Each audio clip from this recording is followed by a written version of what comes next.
It's Friday morning. We couldn't be more excited. We want to welcome you to NFT Art Talk in the Mornings, where we talk about news, hot topics, and industry updates related to NFTs and crypto. That's what we're focused on. We try to get you in and out of here in 10 to 15 minutes.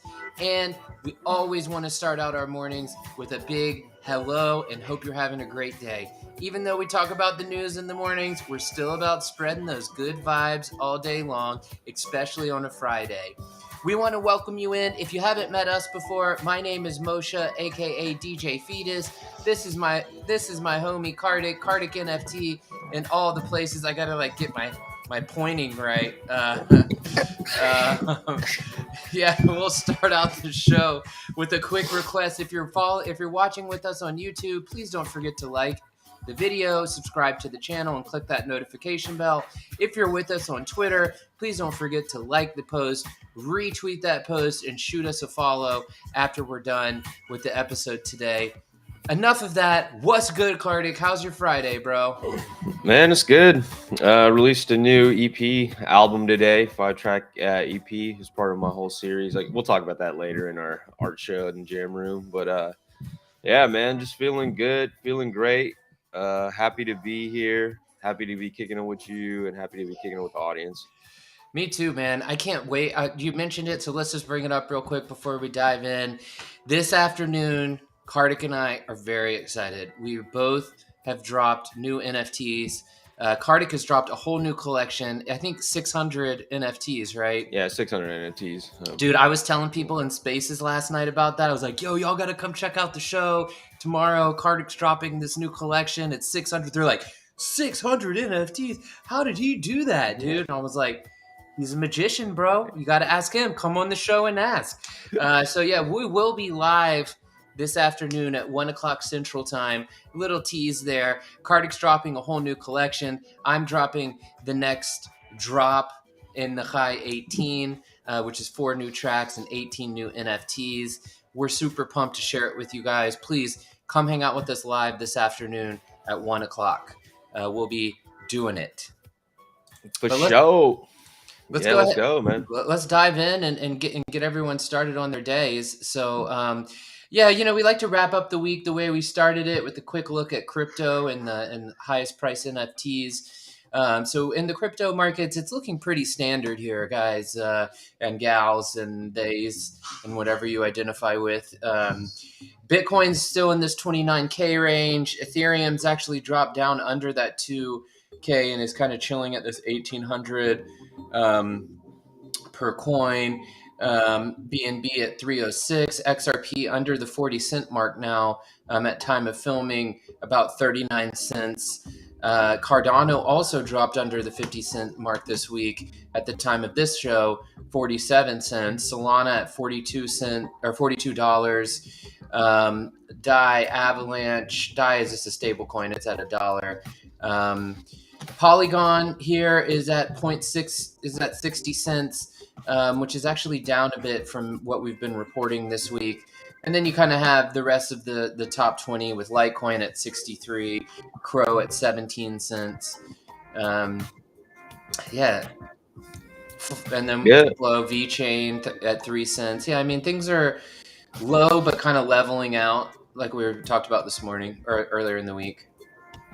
Yeah, right now I see that the stock market actually was pumping the last 2 days, kind of Memorial Day weekend pump. So you saw some of this stuff kind of come up, but everything in crypto kind of is consolidating in this range that we've been seeing the last few weeks, especially like Bitcoin. Yeah, I mean, I think we're seeing, and like even in the NFT coin space, we always like to talk about this. I mean, the 7-day this week has been a pretty tough week on crypto.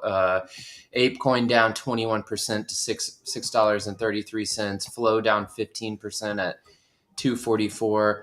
Tezos, man, Tezos holding strong, up 6% at $1.87. And then I thought it was interesting that Decentraland Mana is now under $1 and Sandbox is around $1.35. Mana went down 12.8% this week. So if you're in those, I'm sure if you're playing to earn, you're a little bit upset. But if you're just coming in, this might be a good time to check those out. We're not financial advisors. We're just looking at this stuff from the same perspective you see it. And then quickly with some of the top NFT collections in this is the last 24 hours, but this makes sense because this is our third time showing this to you guys this week. But it is interesting to see some of these, all moonbirds. I guess this is like a moonbird derivative or something related to moonbirds. I'm not familiar. Then you kind of have your Yuga, Bored Ape, Other Deed, Goblin Town still in the top three. Did you hear about Goblin Town? No, what is that? Basically, these people made, I guess, a PFP Goblin like project, profile picture profile project, and some of the social media stuff I was seeing, they were going into spaces talking like goblins. Oh, nice. So I don't know if this is just kind of like making kind of like you had OK Bears saying it's a bear market. So this is kind of like how they quote unquote call degenerates in the space or creating projects like this that are pumping. So Goblin Town was a new one. So you go look around, there's some videos of people on Twitter spaces talking like goblins. Oh, I love that. I'm gonna have to check that out. Yeah, I mean, the biggest thing that sticks out to me in this top 10 is it's interesting to see the Mutant Ape Yacht Club. Usually it's like 2 and 3, Bored Ape and Mutant Ape. But yeah, maybe it's a combination of the bear market combined with like, some of the taste, just people's taste is Right. changing, Change and they over don't, time, obviously. like, I mean, the market and Yuga is going to do what they need to do to keep Bored Ape up at the top, but like, it's just interesting to see, and also it may be because people are just holding these and they're like, no, I'm not going to sell right now. Market's down. I'm not Right. going to hurt the collection. So there's all sorts of things that could be going on there. But at the end of the day, we just want to show you what we're seeing. And then quickly at the end of the recap, I don't really know where this site comes from, but to be honest, but it just kind of shows us some of the top sales, like specific NFTs. You got a Bored Ape coming in, sold for 200 ETH. CryptoPunks around that 190 to 200 ETH. This one's kind of fun. This guy looks like he's smoking a vape or something. But yeah, then some just all the kind of top sales that this site is tracking, just to give you guys a sense of like what's actually selling right now at the top of the market. Yeah, and if any of y'all are real curious, I know on Twitter they have bot accounts that update these sales. They basically go track the sales. So if y'all are super into it, you can actually follow those Twitter accounts, and they'll have ones for like Bored Ape Yacht Club, for CryptoPunks, or big sales happening in the market. Yeah, and it'll just say this sale was made, and then it'll just kind of tweet that out. But very cool stuff. Very cool stuff. All right, let's keep it going. Karthik, take us into some news. Yeah, the first article came across today, and I was kind of checking out yesterday, was Opensea Redesign, their website. So this is Opensea Redesign parts of its NFT store as sales continue to slump. Profile and collection pages are getting refreshed. I think the continue to slump is just like a marketing tactic, honestly. I mean, it's a bear market, so these things are going to go down. But I mean, not a bear market, but it's been trajectorying in a bear cycle right now. So yeah, OpenSea just kind of finally redesigned their webpage. I know I've been looking forward to this for a long time because they were kind of just clumping everything up, and it was hard to kind of find collections. And now they kind of refreshed it where it is like your actual assets on the page, and then you have like a collection on the top that carousels left to right. So OpenSea, one of the largest NFT marketplaces, redesigned its profile and collection pages with the goal of making the site easier to navigate and making the actual NFTs themselves the center of attention. So just kind of talks about that. I know I've been on it for a year, so I was finally happy they kind of rebranded it a little bit. I think they could add a little bit more aspects to it because how we're doing it right now, how I'm doing it right now is all my assets live in the collected tab because it's just easier to browse that as a gallery. They have multiple tabs on there, like created and like things like that, where you could filter it out. But yeah, I like this redesign. They're actually moving forward. I think it's better for the artists to have a redesign like this so they could actually properly show their artwork and kind of filter and consolidate it out into different genres and regions and stuff like that. I hope they allow in the end to let us to go in here and kind of edit it and make it look a little bit different and kind of reposition things. But, they're a big marketplace. I know that's all kind of up to them how they want to develop. Yeah, I'm pretty excited about it, about the change. And I just got to throw this out. This is a bit off topic. Well, before we go there, I'm excited for the change. And I just wanted to add to what Karthik was saying about this slump concept. A slump when you're at all-time highs may not always mean that you're in a slump. It may just mean you're not maintaining all-time highs. And I think I can relate to that myself. Like, I'm in a really good mood some days, but sometimes even at the top of my mood, I still slide down a little. It doesn't mean I'm in a bad mood, right? So I choose to look at the NFT market like that. Again, Kartik and I are not financial advisors, but I mean, you know, And like, honestly, let's because look we're at let's compare now to like a right year ago, 2 2 years years ago, ago, and it's like you're looking at 1,000, 2,000x growth, right? right.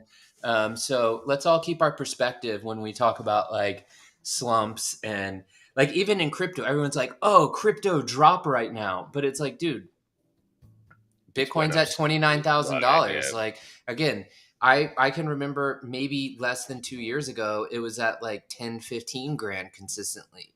That's right. double. I You know remember what when I it was mean? in So 2020, like under 10, yeah, under 10 grand. I remember seeing it that's what at I'm that saying. level.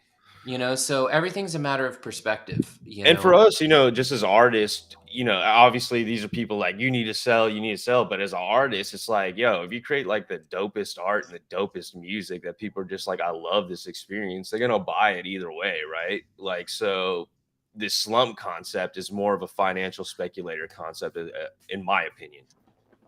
I agree. I agree. I think it's yeah, it's people. I mean, who knows who it is, but there's lots of people that gain by that dialogue. That's all Kartik and I are here to say. Right. Also, really quick shout out. What's good to Kenza's back in the building here for you've come to the right place for your NFT news alpha. I feel like we haven't seen you in the chat in a while. We missed you. And we want to welcome you back. All right, let's get to our last article of the day. Yeah, so we thought we'd end Friday's show with a little bit of positive news from the hacker. We've been covering the hackers all week and kind of what they've been doing to different platforms and different people. But we thought this story was really fun. Hacker tastes own medicine as community gets back stolen NFTs. So the dev partner of the Solana-based NFT game raised the royalty to 98% from the usual 5%, resulting in the scammer listing the 25 stolen NFTs for sale, which were then bought back and returned. So basically, I think it's, yeah, the world of Solana was able to talk. It came from a Discord link, right? This hack where it was a spammy Discord link, and somebody stole from 109 users. The scammers got away with 150 plus soul tokens and 25 of the NFTs, including 3 rare and highly valuable collectives. So basically what happened is the owners of the collection went to the dev and said, let's jack up our royalty rate so when this guy sells it we take all the money. Or girl, whoever stole it, the entity sold it, then they bought back all of them, which obviously they were getting paid however much because it's a 95% royalty, Right. so they like got back everything else that they spent on the sale and then gave it back to their community. And their community were the ones that were out there hawking Magic Eden in all the places you can buy Solana, and then hitting them up in Discord being like, yo, another one listed, yo, another one listed. And then they just go buy them, buy them, buy them until they had them all and then gave them back. And, Kartik and I, when we were talking about Seth Green yesterday, or the day before, we were talking about, well, what happens to these after somebody steals them? Do you get it back? Like, what do you do with the trademark, the patents, like all the stuff IP that's rights, yeah. the IP rights, everything that's inside of it, that's wrapped into these NFTs? And I hope that people take a grain of salt from World of Solana, and like Basie should be doing the same thing. Like when their stuff gets stolen, they should like jack up that rate on the contract for that one and then go get it back for the people. Let's Like see it's what's funny is I don't know if they could amend the contracts. I oh, that's a guess good point. I don't I mean I'm not that far into coding and developing to understand how you transfer it and all that right now. I know in the future I'll probably know a little bit more. But what's funny about this is a couple of weeks ago we were talking about this about raising the royalty rates on a subject when stuff gets jacked, and that's how you can kind of strip out this secondary market of like jacking up prices and stealing stuff and buying it back in the community, exactly like how you said, because that money's coming back into the creator's pocket that initially set up the contract.